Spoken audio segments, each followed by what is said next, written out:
Évangile de Jésus-Christ selon saint Matthieu. Généalogie de Jésus, Christ, fils de David, fils d'Abraham.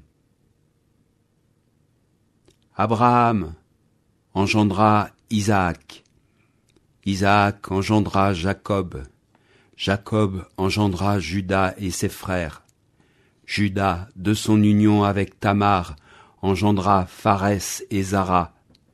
Pharès engendra Esrom, Esrom engendra Aram, Aram engendra Aminadab, Aminadab engendra Naasson, Naasson engendra Salmon, Salmon, de son union avec Rahab, engendra Boz, Boz, de son union avec Ruth, engendra Jobed, Jobed engendra Jessé, Jessé engendra le roi David.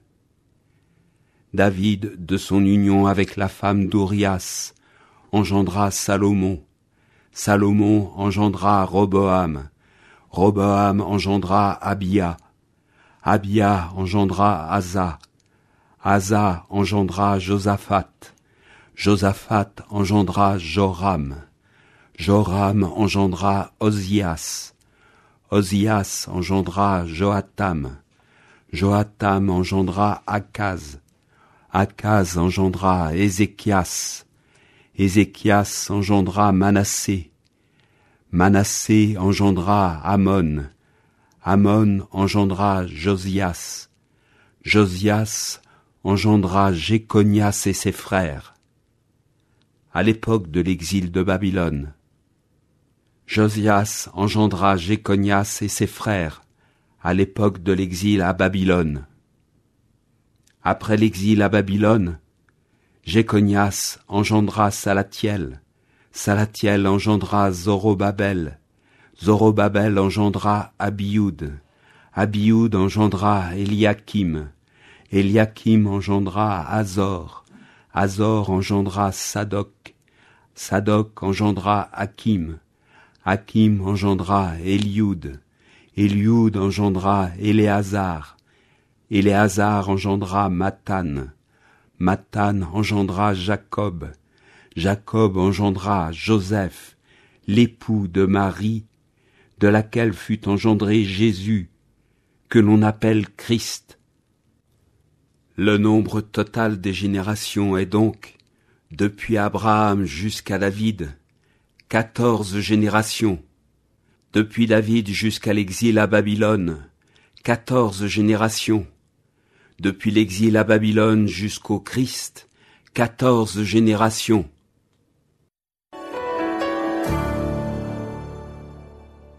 Après avoir écouté cet évangile de Matthieu, nous pourrions dans un premier temps nous poser la question de son réel intérêt en ce temps de l'Avent. D'autant plus que si nous comparons avec une autre généalogie qui nous est aussi donnée par Luc au chapitre 3, nous pouvons constater de réelles différences. Luc nous donne une liste ascendante qui rattache Jésus à Adam. De son côté, Matthieu nous donne une liste descendante qui fait d'Abraham le premier aïeul de Jésus. D'Abraham jusqu'à David, les deux listes se rejoignent malgré des différences. Elles divergent ensuite. En fait, en dressant cette liste, Matthieu ne cherche pas à nous transmettre une vérité historique. Il cherche tout simplement à donner sens à la naissance de Jésus. Tout d'abord, c'est pour l'évangéliste le moyen de nous montrer que par sa naissance, Jésus entre dans l'histoire humaine, une histoire avec ses beautés, mais aussi ses zones d'ombre.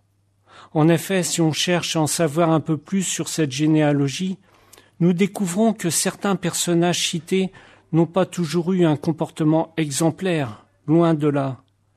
On y apprend en effet que Tamar se prostitua avec son beau-père pour avoir un enfant, que Jacob vola la bénédiction de son père, une bénédiction qui était destinée en fait à son frère Ésaü.